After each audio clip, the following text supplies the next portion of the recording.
So hello' everyone, তুমি যদি এইবাৰ ক্লাছ 10ত পঢ়ি আছা তেনেহ'লে তোমাৰ বাবে এই ভিডিঅ'টো খুব ইম্পৰ্টেণ্ট হ'বলৈ গৈ আছে। কাৰণ এই ভিডিঅ'টোত আমি হাফ ইয়াৰলি এক্সামৰ কাৰণে কিছুমান কমন ৰচনা দিম, যিবোৰ ৰচনা চাই গ'লে এক্সামত 100% কমন পৰিব। চ' ৰচনাবোৰ ডিছকাছ কৰাৰ আগতে এটা সৰু ৰিকুৱেষ্ট, চেনেললৈ যদি নতুন আহিছা চ' চেনেলটো ছাবস্ক্ৰাইব কৰি দিয়া। চ' এতিয়া ব'লা আমি কমন ৰচনাবোৰ আমি চাই লওঁ। চ' প্ৰথমতে যিটো তোমালোকৰ ইম্পৰ্টেণ্ট ৰচনা আছে 1 নম্বৰটো, সেইটো হ'ল তোমাৰ প্ৰিয় সাহিত্যিক। এই ৰচনাটো বহুবাৰ মেট্ৰিক পৰীক্ষাৰ ফাইনেল পৰীক্ষাত আহিছে।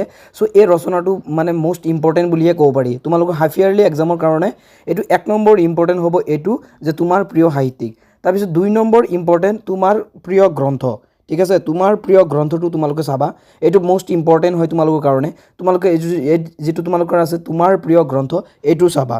তাৰপিছত 3 নম্বৰত তোমালোকে কি চাবা, চোৱা মোৰ জীৱনৰ লক্ষ্য। এই ৰচনাটো তোমালোকে চাই থৈ দিবা যে মোৰ জীৱনৰ লক্ষ্য, এই ৰচনাটো বহুবাৰ মানে ফাইনেলতো আহিছে, মানে ইম্পৰ্টেণ্ট বুলিয়ে ক'ব পাৰি। তাৰপিছত 4 নম্বৰত যিটো তোমালোকে ইম্পৰ্টেণ্ট দিছোঁ সেইটো হ'ল দূৰদৰ্শন। চ' এই ৰচনাবোৰ তোমালোকে এটা ৰচনা স্কিপ নকৰিবা, গোটেইখিনি ৰচনা তোমালোকে ভালকৈ চাবা, তেতিয়াহ'লে তোমালোকে হাফ ইয়াৰলিত ইয়াৰ ভিতৰতে তোমালোকে কমন পৰিব। ঠিক আছে, তাৰপিছত তোমালোকৰ দূৰদৰ্শনটো চাবা, দূৰদৰ্শনটো ইম্পৰ্টেণ্ট আছে। তাৰপিছত পুথিভঁৰাল, যিটো তোমালোকৰ আছে পুথিভঁৰালটো ইম্পৰ্টেণ্ট আছে। পুথিভঁৰাল যিটো ৰচনা আছে এই ৰচনাটো তোমালোকে চাই যাবা, ইম্পৰ্টেণ্ট আছে। তাৰপিছত 6 নম্বৰত অসমৰ কুটিৰ শিল্প, অসমৰ কুটিৰ শিল্পটো চাবা, ইম্পৰ্টেণ্ট আছে তোমালোকৰ কাৰণে। তাৰপিছত 7 নম্বৰত প্ৰাকৃতিক সম্পদ, প্ৰাকৃতিক সম্পদ ৰচনাটো তোমালোকে চাবা, ইম্পৰ্টেণ্ট আছে তোমালোকৰ। তাৰপিছত 8 নম্বৰত চাবা পৰিৱেশ প্ৰদূষণ, প্ৰাকৃতিক সম্পদৰ পিছত 8 নম্বৰত যিটো আছে পৰিৱেশ প্ৰদূষণ, এইটো ইম্পৰ্টেণ্ট ৰচনা এটা তোমালোকৰ কাৰণে, তোমালোকে চাবা। তাৰপিছত তোমালোকৰ আৰু 9 নম্বৰত আছে ছাত্ৰ ছাত্ৰী আৰু সমাজ সেৱা।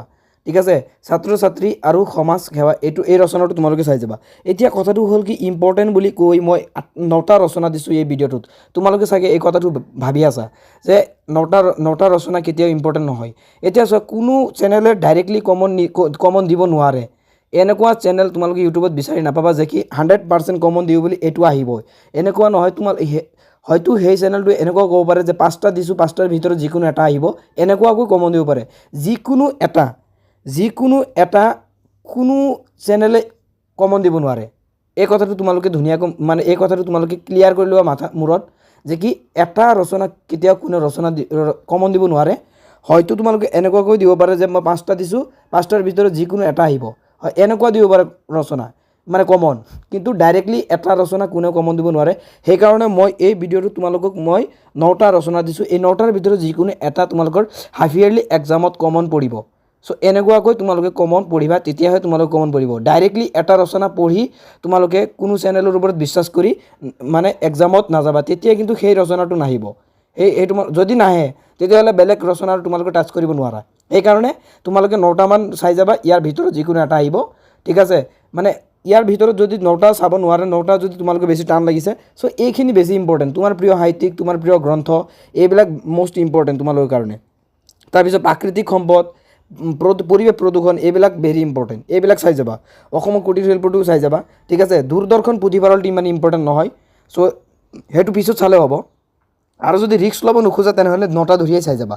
চ' এইখিনি আছিল, চেনেললৈ নতুন আহিলে চেনেলটো ছাবস্ক্ৰাইব কৰি দিবা। থেংকছ ফৰ ৱাচিং।